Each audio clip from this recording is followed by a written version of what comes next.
स्वागत है आपका मेरे YouTube चैनल स्मार्ट स्टडी में। अपन ने पहले कक्षा 10 का प्रथम रासायनिक समीकरण अभिक्रियाएं, इसके बाद सेकेंड लेसन अम्ल, क्षारक और लवण के बारे में पढ़ा था। अब इसी लेसन में कुछ आगे का यूनिट चैप्टर बाकी रह गए जिसको अपन अब पढ़ेंगे। अब यहाँ पर लवणों के बारे में थोड़ा सा बताया गया है। लवण, अब इसमें सबसे पहले साधा नमक की बात करें तो यहाँ पर आपको ये ध्यान रखना है कि हाइड्रोक्लोरिक अम्ल एवं सोडियम हाइड्रोक्साइड की क्रिया से नमक का निर्माण होता है। ये समीकरण आपने पहले भी देखी थी, इसको पढ़ा था कि NaCl और H2O का निर्माण होता है जिसको साधारण नमक कहते हैं। और साधारण नमक समुद्रों से भी प्राप्त किया जाता है, समुद्रों से ही प्राप्त किया जाता है और इसमें समुद्रों से प्राप्त होने वाला जो नमक है वो क्रिस्टल के रूप में होता है और उसको फिर आगे कारखानों में संशोधित करके उसका उपयोग किया जाता है। तो ये साधारण नमक के बारे में आपको ध्यान में रखना है कि साधारण नमक का ये लवण परिवार में रहता है ये। उसके बाद दूसरा यहाँ पर बात आती है सोडियम हाइड्रोक्साइड। सोडियम हाइड्रोक्साइड और HCl की क्रिया से सोडियम क्लोराइड का निर्माण होता है। अब यहाँ पर एक समीकरण और है जिसको क्लोर क्षार अभिक्रिया कहते हैं। ये बहुत ही इंपॉर्टेंट है। क्लोर क्षार अभिक्रिया जो बार बार इसको एग्जाम में पूछा जाता है, सामान्य परीक्षाओं में पूछा जाता है कि क्लोर क्षार अभिक्रिया क्या होती है। तो सोडियम क्लोराइड और जल दोनों क्रिया करके सोडियम हाइड्रोक्साइड, क्लोरीन और हाइड्रोजन गैस का निर्माण करते हैं और इस क्रिया को क्लोर क्षार अभिक्रिया कहा जाता है। अब यहाँ पर आपको ये ध्यान रखना है कि अगर इसको चित्रित रूप में या इसका जो मेथड है उसके अनुसार पढ़े तो भी इसको क्लोर क्षार अभिक्रिया कहते हैं। क्लोर क्षार अभिक्रिया इसलिए कहते हैं क्योंकि इसमें क्षार और क्लोरीन दोनों का निर्माण होता है। एक क्षार है और एक क्लोरीन का निर्माण होता है। इसमें अगर आप इसको इस तरह से कैथोड में इसको लगा करके इसका देखें तो भी इस तरह से कैथोड और एनोड दो चीजें यहाँ पर होती हैं और क्लोरीन गैस एनोड पर मुक्त होती है और क्लोरीन गैस एनोड पर मुक्त होती है और हाइड्रोजन गैस कैथोड पर मुक्त होती है। तो यहाँ पर हाइड्रोजन गैस मुक्त होती है और यहाँ पर क्लोरीन गैस मुक्त होती है। तो दोनों गैसें इस तरह से ये विलयन में विघटन प्राप्त कर सकते हैं। तो इसको कहते हैं अपन क्लोर क्षार अभिक्रिया। इसमें निर्मित क्लोरीन और क्षार दोनों पदार्थ होते हैं, इसी कारण इनका नाम क्लोर क्षार अभिक्रिया। ये क्षार है और ये क्लोरीन, इसलिए इसको क्लोर क्षार अभिक्रिया कहा जाता है। तो ये थोड़ा सा आपको इस बारे में ध्यान रखना है। उसके बाद अपन और कौन-कौन से जो लवण है जिनका उपयोग किया जाता है, कौन-कौन से साल्ट है जिसका उपयोग किया जाता है, उसके बाद आता है विरंजक चूर्ण। क्लोर क्षार अभिक्रिया को अच्छी तरह से आपने समझ लिया है। अब आता है विरंजक चूर्ण। यहाँ पर वापस मैं इसका टॉपिक का नाम लिख देता हूँ, अम्ल, क्षार व लवण। इसके बाद नेक्स्ट आता है आपके विरंजक चूर्ण। क्लोर क्षार अभिक्रिया के बाद विरंजक चूर्ण।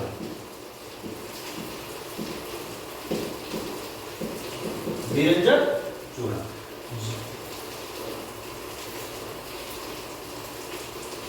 अब यहां पर देखिए CaOH कैल्शियम हाइड्रोक्साइड की क्रिया क्लोरीन के साथ करवाने पर CaOCl2 प्लस H2O का निर्माण होता है। प्लस H2O का निर्माण होता है। अब यहाँ पर क्लोराइड के विद्युत अपघटन से क्लोरीन का निर्माण होता है, अपन ने पहले पढ़ा था। और इस क्लोरीन गैस को विरंजक चूर्ण के उत्पादन में प्रयुक्त किया जाता है। अब देखो विरंजक चूर्ण ये औद्योगिक स्तर पे इसका ज्यादा उपयोग होता है, औद्योगिक स्तर उद्योगों में इसका ज्यादा उपयोग होता है, इसलिए इसको लैब में बनाया जाता है। क्यों और बनाया कैसे जाता है? अपन ने इसके पहले वाले प्रयोगशाला विद्या देखी है जिसमें क्लोरीन और क्षार का निर्माण होता है और इसी क्लोरीन का उपयोग कैल्शियम हाइड्रोक्साइड से इसका उपयोग क्रिया करवा के विरंजक चूर्ण का निर्माण किया जाता है। ये विरंजक चूर्ण का सूत्र है, ये आपको विरंजक चूर्ण के सूत्र के नाम से याद रखना है, विरंजक चूर्ण। अब इसका क्या उपयोग है?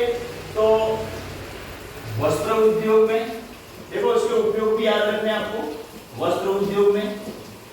दूसरा है रासायनिक उद्योगों में, रासायनिक उद्योगों में, ठीक है। तीसरा उपयोग है पीने के पानी को शुद्ध करने में, पीने के पानी को शुद्ध करने में, जीवाणुओं से मुक्त करने में, जीवाणुओं से मुक्त करने में। ये तीन मुख्य उपयोग इसके हैं, वस्त्र उद्योग में, रासायनिक उद्योगों में और पीने के पानी। तो ये विरंजक चूर्ण अधिकतर एग्जाम में पूछा जाता है, विरंजक चूर्ण का सूत्र लिखिए, उसको कैसे बनाया जाता है। तो ये आपका ये कैल्शियम हाइड्रोक्साइड और क्लोरीन की क्रिया से विरंजक चूर्ण का निर्माण किया जाता है जिसका सूत्र है CaOCl2 और इसका उपयोग देखते तो वस्त्र उद्योगों में, रासायनिक उद्योगों में और पीने के पानी को शुद्ध करने में किया जाता है। इसके बाद सेकंड नंबर जो आता है वो आता है बेकिंग सोडा।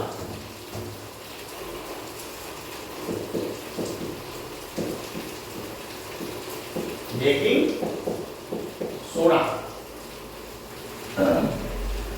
अब इसका उपयोग, बेकिंग सोडा का उपयोग आप जानते हैं हमारे घरों में किया जाता है पकोड़े बनाने में या ऐसे पदार्थों को बनाने में जो खाद्य सामग्री के उपयोग होते हैं और जिनका उपयोग स्वादिष्ट व्यंजनों को बनाने में किया जाता है, पकौड़ों को बनाने में या विभिन्न प्रकार दूसरे ऐसे व्यंजन जिनको फुलाया जाता है उनमें उपयोग किया जाता है।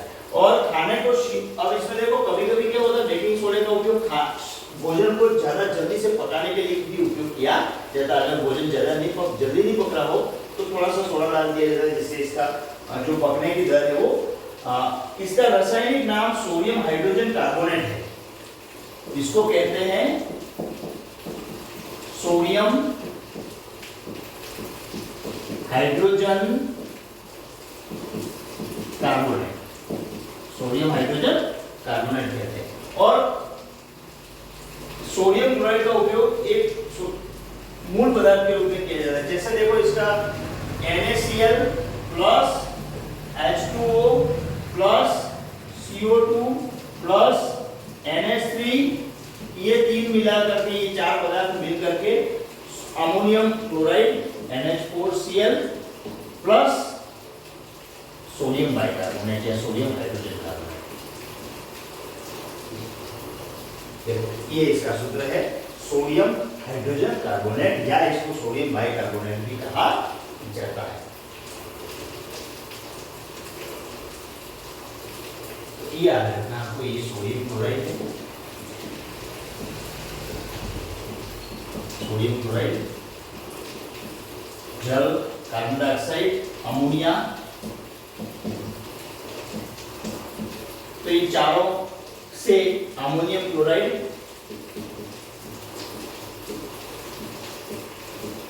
अमोनियम क्लोराइड और ये सोडियम हाइड्रोजन कार्बोनेट या सोडियम बाइकार्बोनेट भी इसको बोला जाता है। अब इसका उपयोग खाद्य पदार्थों में इसका उपयोग होता है। पाव रोटी और केक बनाने में,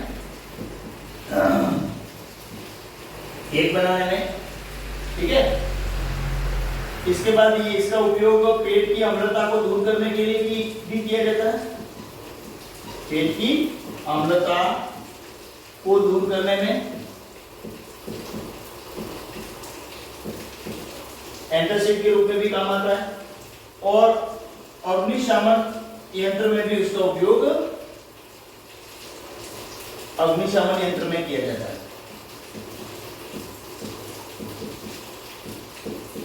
अग्निशमन में भी इसका उपयोग होता। तो ये आपको थोड़ा सा बेसिकली याद रखना है कि सोडियम बाइकार्बोनेट या सोडियम हाइड्रोजन कार्बोनेट, जिसको बेकिंग सोडा कहते हैं, इसको खाने का सोडा भी कहते हैं, वह सामान्य नाम है। खाने का सोडा सूत्र बताइए, एग्जाम में इस तरह से प्रश्न पूछा जाता है, तो आपको उस समय ये ध्यान रखना है, ये पूरी तरह से याद रखना है। उसके बाद आता है आपके धोने का सोडा।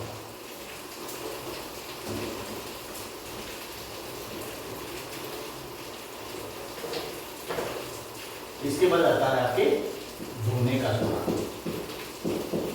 धोने का सोडा या इसको धावन सोडा भी कहते हैं, या इसको धावन सोडा भी कहा जाता है। और इसका सूत्र है Na2CO3 10H2।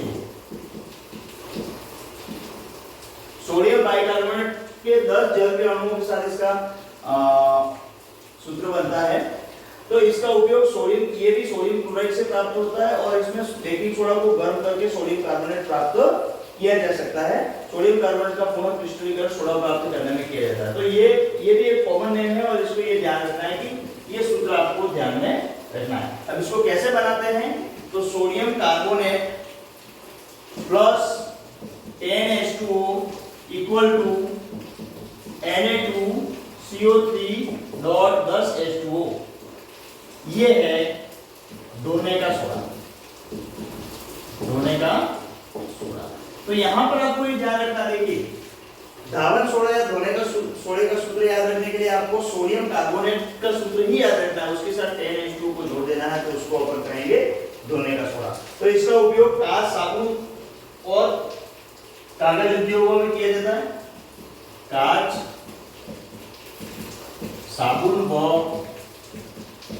कागज उद्योगों में उपयोग होता है। दूसरा उपयोग इसका सोडियम यौगिकों के निर्माण में किया जाता है। सोडियम यौगिकों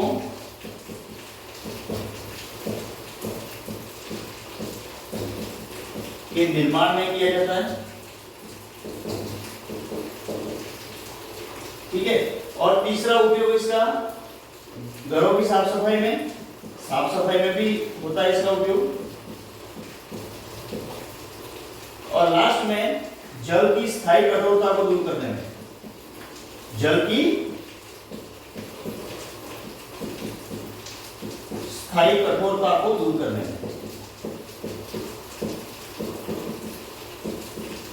में किया जाता है। तो ये धोने के सोडे के उपयोग है, इतने आपको ध्यान रखना है कि धोने का सोडा क्या होता है। ये मैंने आपको अच्छी तरह से बता दिया और एक एक करके सूत्र आपको अच्छी तरह से याद करने हैं और ये वीडियो को बार बार आपको सुनना है तो आपको इजीली याद हो जाएगा। उसके बाद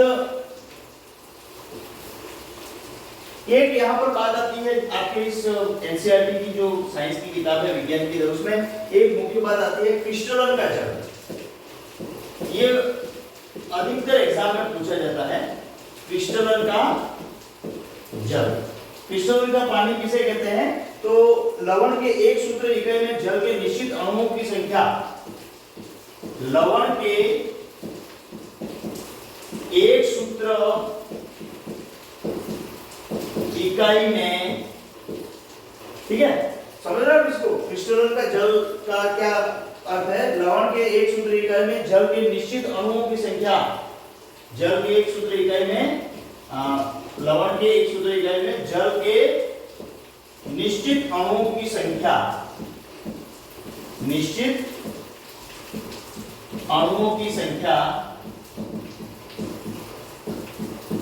को क्रिस्टलन का जल कहते हैं। क्रिस्टलन का जल कहते हैं। अब देखो, अभी आपने पहले सूत्र में क्या देखा था, Na2CO3.10H2 देखा था। तो देखो ये एग्जांपल Na2CO3.10H2 और एक सूत्र मैं लिख रहा हूं CuSO4.5H2 और एक सूत्र और है CuSO4 डॉट 2H2O। तो देखिए यहां पर क्या है, ये 10H2O क्रिस्टल का जल है, ये 5H2O क्रिस्टल का जल है और ये 2H2O क्रिस्टल का। तो लवण के, ये लवण है पूरा, ये साल्ट है, ये साल्ट है, ये साल्ट है। तो लवण के एक सूत्र इकाई में जल के निश्चित अणुओं की संख्या को अपन क्रिस्टल का जल कहते हैं। ये आपको अच्छी तरह से ध्यान रखना है कि क्रिस्टल का जल किसे कहते हैं। तो लवण के एक सूत्र इकाई में जल के इकाई अणुओं की संख्या को क्रिस्टल का जल कहा जाता है। तो ये ध्यान रखना है आपको। क्रिस्टल का जल के बारे में थोड़ा सा आपको जानकारी दे दूं। आपको 10वीं तक स्तर में बेसिक नॉलेज है ये, इसमें और स्टडी आप करोगे तो पता लगेगा। इसके बाद आता है plaster of Paris. Plaster of Paris, plaster of Paris, ध्यान से समझना। जैसा कि मैंने आपको पहले भी बताया है कि जिप्सम को 373 केल्विन ताप पर गर्म करने पर वो जल के अणु को त्याग कर कैल्शियम सल्फेट, अर्धहाइड्रेट या हेमीहाइड्रेट बनाता है, जिसको प्लास्टर ऑफ पेरिस कहा जाता है। अब प्लास्टर ऑफ पेरिस के सूत्रों को पहले यहां पर लिख देना आपको। जिप्सम का सूत्र लिखो CaSO4 डॉट 2H2। ये जिप्सम का सूत्र है, ठीक है, ये जिप्सम का सूत्र है। अब प्लास्टर ऑफ पेरिस का सूत्र क्या है, CaSO4 डॉट 1/2H2O। ये है plaster of Paris, plaster of Paris. और ये है जिप्सम। देखो यहां पर कितना अंतर है, देखिएगा। प्लास्टर ऑफ पेरिस में कैल्शियम सल्फेट जो है का अर्धहाइड्रेट है, आधा जल का अणु इसके अंदर है, जबकि जिप्सम है वो 2H2O के अणु को क्रिस्टल जल कितना है इसमें 2, और इसमें कितना है आधा।